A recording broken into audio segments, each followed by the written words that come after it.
loud as the West Texas wind.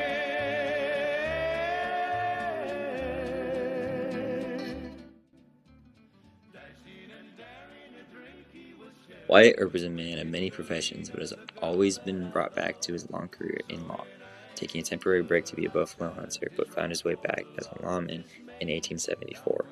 He later moved to Tombstone, Arizona in 1879 to work alongside his older brother, Virgil.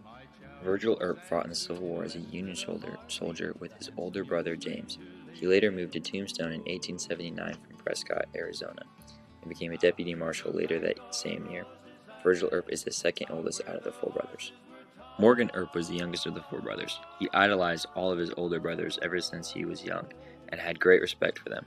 He became a deputy marshal in Miles City, Montana, before moving to Tombstone in 1879, where in July of 1880 he became a deputy.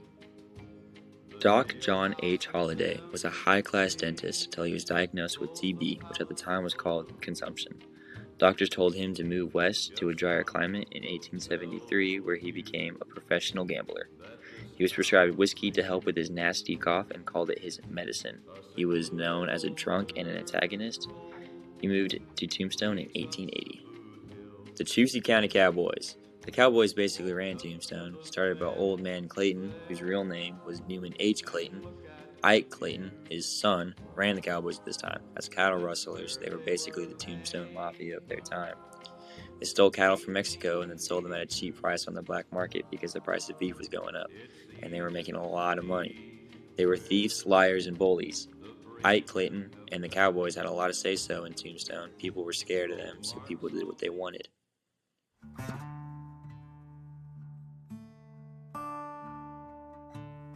On March 15, 1881, a Wells Fargo stagecoach carrying $26,000 worth of silver was held up by three men wearing wigs and false beards as to not be recognized. The stagecoach did not stop for the men, but one of the attackers shot and killed the driver, Bud Philpott. The sheriff of Pima County, Bob Paul, was riding shotgun, and he eventually fought off the outlaws. The ambushers rode off wounded and with nothing except with the lives of Bud and another passenger named Pete Roderick. Once this information was relayed back to Tombstone, Wyatt Earp put together a posse to look for the men who had committed this brazen crime.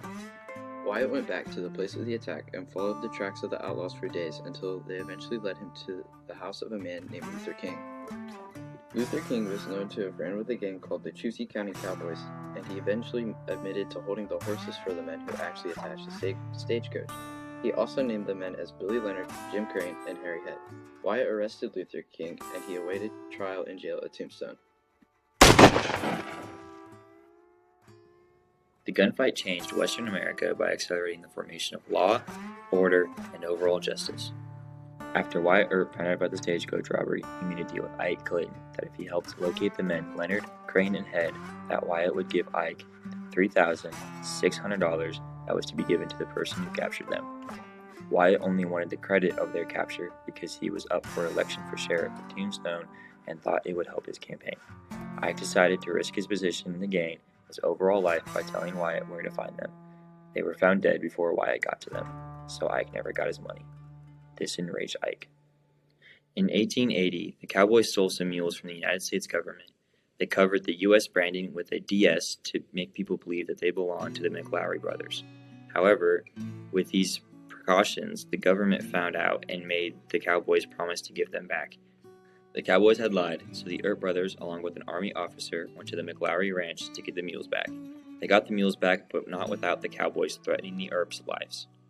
October 25th, 1881, midnight, in the Occidental Saloon, Doc Holliday was drunk and came across Ike Clayton.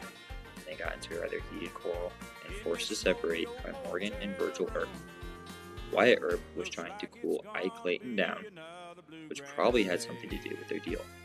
But Ike, in a fit of rage, threatening the Earps, saying, "I'll be ready for you in the morning." Later the next day, Wyatt got reports that Ike was hunting for us boys.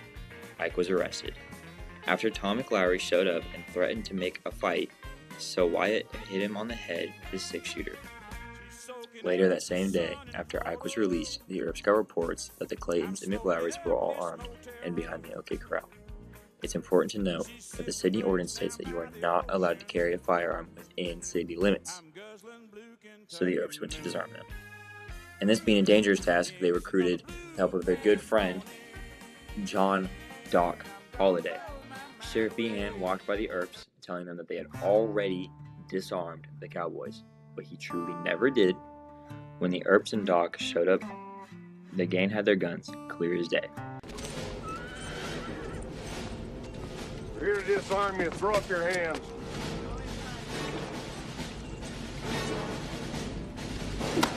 Oh, not what I want.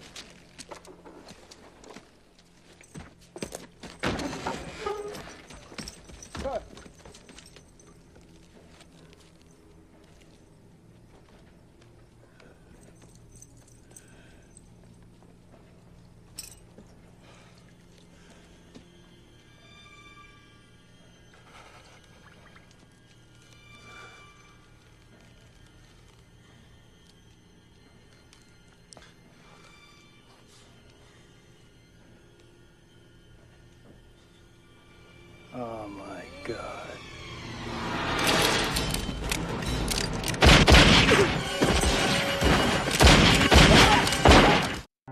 The true gunfight only lasted 30 seconds. Frank, Tom, and Billy were shot and killed right there on Fremont Street. Virgil and Morgan were both shot but survived. Doc Holliday was grazed by a bullet but was completely okay. Wyatt Earp walked away from the fight without a scratch.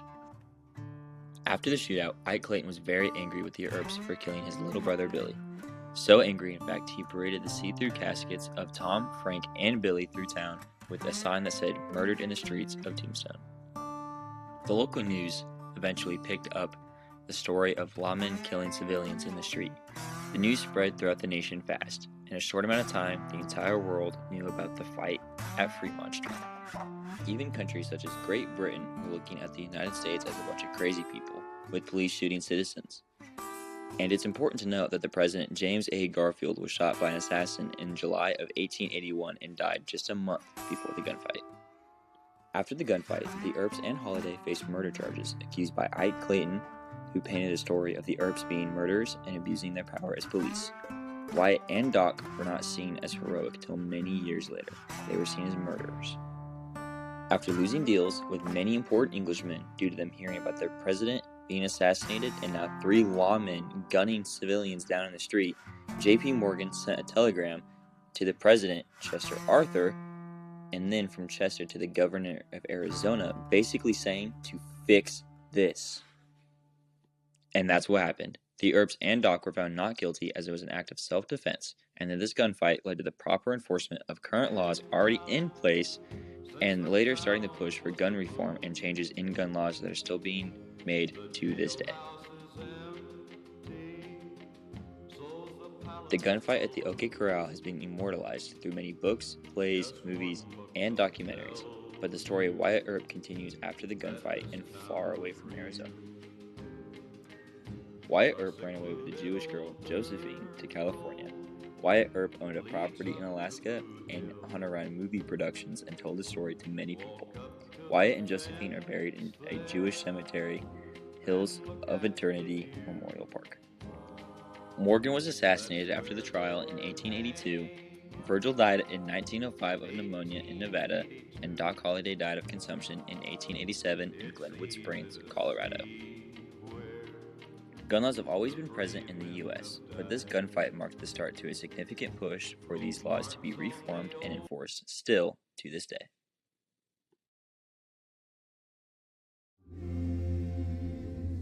I miss the fresh